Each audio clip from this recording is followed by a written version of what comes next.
What happens when you cross an English Bulldog and a pug is you get a bull pug. And I'm going to include photos with this video, but let me tell you the story of how we came to have a bull pug. And a lot of it is kind of embarrassing for me, and some of it is sad and some of it is beautiful. So just please bear with me as I tell the story, guys. Okay, so the timing was during COVID. And the reason that that's important is that I've only ever owned like mutts from the pound that I adopted before. I like that and I believe in that because, first of all, I think those dogs need a home. Second of all, it's inexpensive. You know, you pay the $60 or whatever it is. Everything's crazy with inflation now, but you pay whatever the adoption fee is, and then you take it. It's not expensive. You take the dog home, you buy it a food and water bowl, and you know, you got a dog. So I like the process of how simple that is. I'm a very simple guy. So, and then you have a friend. You take it for walks every day, you feed it, you have a friend. You're good for life, for the life of the dog, right? And I like that old quote that, like, you know, you'll have several dogs in your life, but to your dog, you're their whole life. It's a beautiful thing, I think. Anyway, what had happened is I'd had my old girl. I had a lab mix. Her name was Luna, and she was 16 and a half, and I'd had her since she was an 8-week-old pup from a mommy that had come into the pound that was pregnant. So they waited till 8 weeks, and then they had people adopt the puppies, and I got her. And she was the best tempered dog. I never even had to train this dog. Like, she was just a sweetheart from day one. And everybody loved her, and she'd wag her tail and come up. And I got really worried when I got her because she was a mutt. We didn't really know what she was gonna be. She looked like she was like maybe a lab boxer mix or a lab shepherd mix. And my Luna, you know, got to 50 pounds in 6 months, and I thought, oh crap, like this is gonna be a big dog. And it ended up not being that. It ended up that she just stayed at 50 pounds. She was always real skinny, no matter how much. And I'm the one that buys the 5-gallon water and the 5-gallon feeder. So I dump a whole bag of dog food in there, and the dog can just eat unlimited as much as it wants. Now, people will think about that, and they know about some dog breeds like dachshunds that'll like literally eat themselves to a point where it's not safe. But here's what I'll tell you. I've done this with every dog I've ever had. And the reason I think this works is because when the dog has unlimited food, the dog never learns to overeat. It's just like the food is always there. So all my dogs just go up, they take a nibble, they just walk away, da, da, da, da. They never like go in there and just like attack their food because they have unlimited food sitting there. Eat it, and more food falls down through the feeder. That's it. It's not a timer, nothing. It just falls down from the feeder. So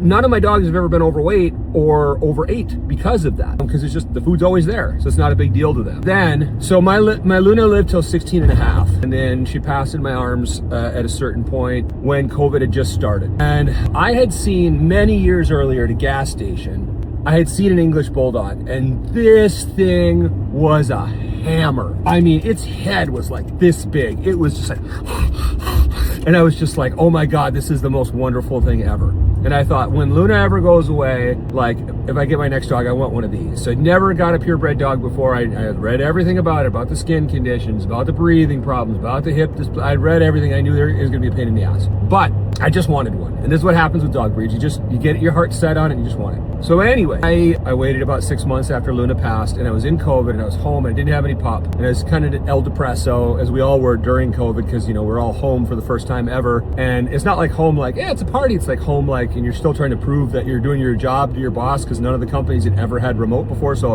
like you're working 10 to 12 hours a day, and it's just like you're just sitting there on your kitchen counter just working all the time.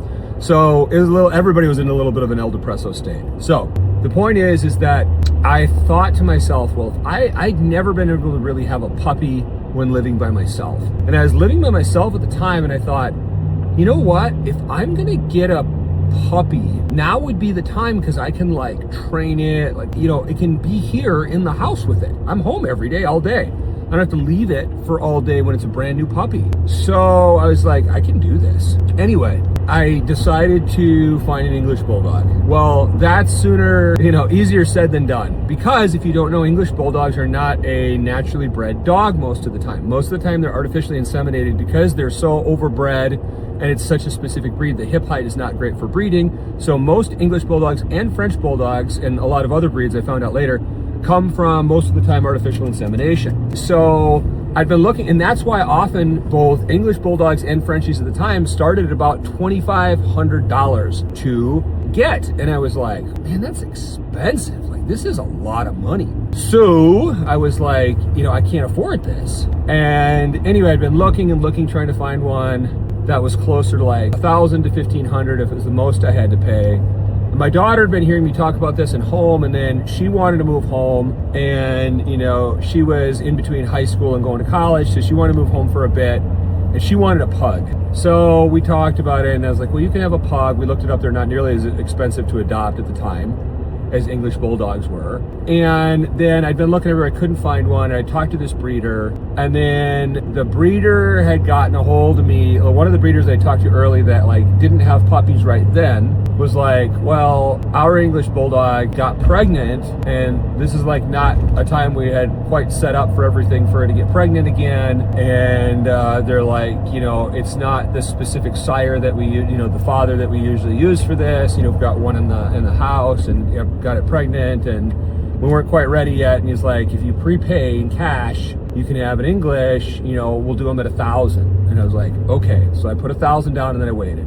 And then the puppy came, and then at 8 weeks, I could adopt the puppy. So I got Arnold, and he was white, and the coloring, the pattern that he has is called fawn. We found out for English Bulldogs. It's white in the face with some brown spots, and then on the back, it looks like a tiger stripe. So we were waiting and waiting and waiting. Well, we had found the pug puppy 2 weeks earlier. So my daughter got the pug puppy, and the pug puppy so was 2 weeks older than Arnold, and she named it Daisy, and she was going to take that with her when she moved. So we got Daisy, and she was very sweet, but you know how pugs are, like, she was just, geez Louise, like, okay creature, just a little bug-eyed alien creature, just yes, we see that you're excited. So she was cute, and you know, she was fun, but you know, very grunty and like little dog yippy, right? So not my bag, but my daughter was crazy about her, and that was fine. She was going to take her with her, but anyway.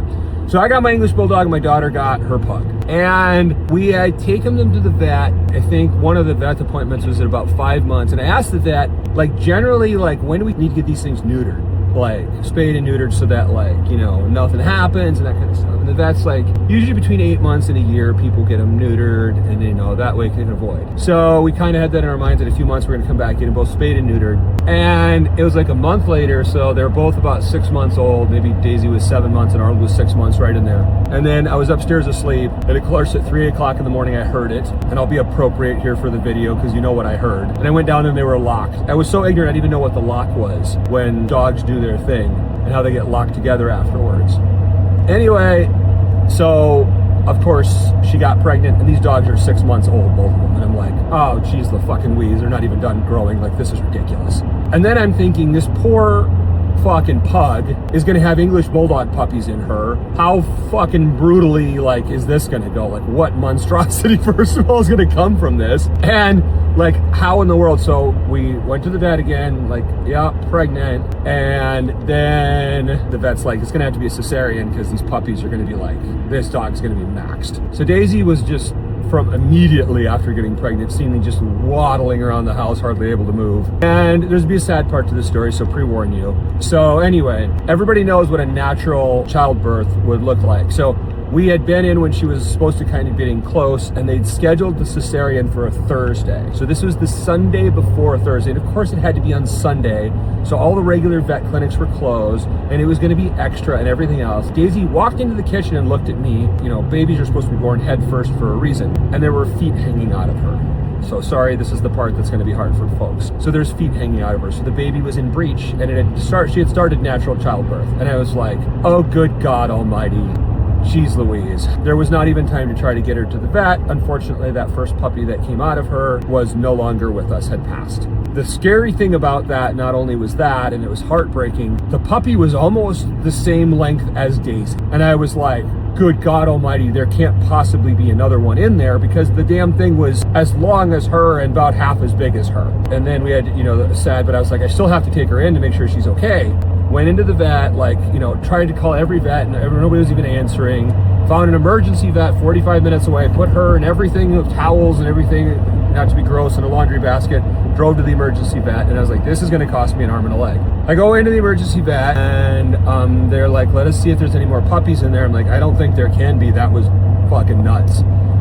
And they do the scan, and they're like, there's another puppy in there. It looks like it's the runt, because I had brought the other one, you know, passed away in a towel so that they could take care of it. And I didn't know what the hell to do. And they're like, the runt is about half the size of the one that came out, but it's still alive, and we've got to do a cesarean right now to get it out. I was like, okay. So then they did the cesarean before they did it. They said, oh, by the way, because it's the weekend, it's an emergency visit, we've never seen you before, like all the cost, it's going to be $4,500. And I was like, I think it was the 3rd of the month.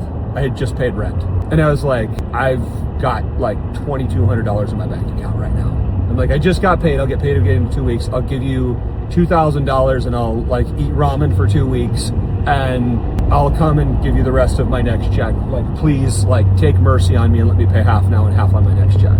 And they looked at me and they could tell I was, you know, a good dude, and they were like, we understand, this is crazy, and yeah, all this. So anyway, they took her back, they did it. The puppy was alive, they told me what to do. I took them both home and then, you know, basically put the puppy in with the mom and, you know, got them both cleaned up the best I could. And then I went and, I mean, remember the mom had just had surgery too. And then I crashed out asleep on the couch next to them. Woke up, you know, every couple hours while mom and baby tried to figure out how to make this thing work and helped them the best I could. And that was it. Next morning, I had an email from the vet. And the vet said, hey, Matt, you know, thanks for, you know, we know you had a really rough day. We're sorry that you lost the one pup. We know that you drove 45 minutes down here. You couldn't find any other help. Thanks for paying everything you could. We've chosen to waive the entire rest of the bill. So thank you very much to Santa Clarita Emergency Pet Care, because they saved me and they only charged me half of what they would have to for an emergency visit. So very fucking cool of them. They did not have to do that at all. They just waived the rest of it in an email. I thought that was like, they could tell I was a dog person. They could tell I was an animal person. I was just up against it. And so they kind of had mercy on me, and I'm super grateful to them for that. That was very kind. Anyway, I took them home, and then we had Dad, and there's a crazy moment where I took the baby off of Mom for a second. She's like, what the fuck are you taking my baby? And I held him up so that Arnold, the dad, could come up and smell him. And the puppy we named Chonky, Chonky. And he is the sweetest creature ever, but he's also mischievous, like eats toilet paper rolls that he finds in the trash, that kind of stuff. But he's mischievous, but he's a great boy. Best attitude ever. Anybody can walk up to him and love him. Any other dog can walk up to him, he loves him. Anyway, he, you know, I held him up, and then Arnold came up and smelled him, and you could literally see the realizations in Arnold's eyes that it was his puppy. He was like, he sniffed him. He's like, you could see it in his face. It was crazy. So that is the story of how we got Arnold and Daisy and how they produced Chonky together. Chonky, he looks like a tiger. He's all tan with black stripes all over him. And that's that dapple color from Arnold's back onto Chonky. And so he is snortiest little pig ever. And the name Chonky actually came from a nickname that my mom would call me when I was a baby, because I was such a fat baby. I had like 3 double chins. And then when I was 264 pounds and I was obese before I got fit, I also had 2 or 3 chins. So Chonky was a name that my mom often referred to me as when she talked to me later about when I was a baby. Oh, you're so chonky, you had all these chins. And so we named him Chonky. And hilariously, my English Bulldog does not have the temperament of a normal English Bulldog, meaning that a normal English Bulldog, I got him specifically because the temperament I had read is that they were the biggest potato ever. They were just like lazy, sleepy, lay by, be a lap dog. And this motherfucker has never taken a break to rest in his life. He's never taken a nap. He always has energy. He has not an ounce of body fat on him. He was named after Arnold Schwarzenegger, and ironically, he is all muscle. Even when we had him neutered after, like, he got older, he never, you know, settled down. He's just like, I'm Arnold. So Daisy is just like a little yippy, normal pug, very loving, very like, you know, with the tongue out all the time. And Chonky is, it's very hard to breathe because both of his parents are breeds that can't breathe. They're snub-nosed dogs. And so he has the best personality, though. He's very loving. He's very fat, and so he fit his name. He's very chubby and chonky. And so he's a great boy. And so I'll include some of them in future stuff. So that is the story of Arnold, Chonky, and Daisy, and how I came to have a bull pug. And would I recommend this breed to other people? Yes, they're very good temperament, very sweet, but they have the problems of the parents, meaning they're going to have breathing problems, probably require that breathing surgery, which is like $3 or $4 grand to breathe well. They are going to have skin problems because both of the parents' breeds have skin problems.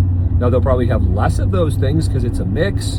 And what mix you get of English Bulldog and Pug, nobody knows how that dog is going to end up looking when it comes out. So Chonky is an example, but he's not the only one. So just something to think about. And it's a great little pairing to have. but yeah, not easy to achieve, both with dogs that are usually breeds that are done through artificial insemination, and then you have to try to get them to hook up, and then what you're gonna get out of it is totally unpredictable. So I have a bull pug. I don't know how long he'll live. Typically 8 to 10 is the lifespan of an English bulldog. Arnold is 7, and pugs are 10 to 12, and Daisy I think is 7 or 8, so right in there. So I don't know how long Chunky will live, probably somewhere in between, maybe less because he's chubbier than the other two, and I don't know if that'll give him any health issues. He's just chubby, but we'll see. Anyway, that's the story of it, and I'm on the way to the gym now to get in a nice shoulders workout, and so I hope you guys enjoyed this part of the video.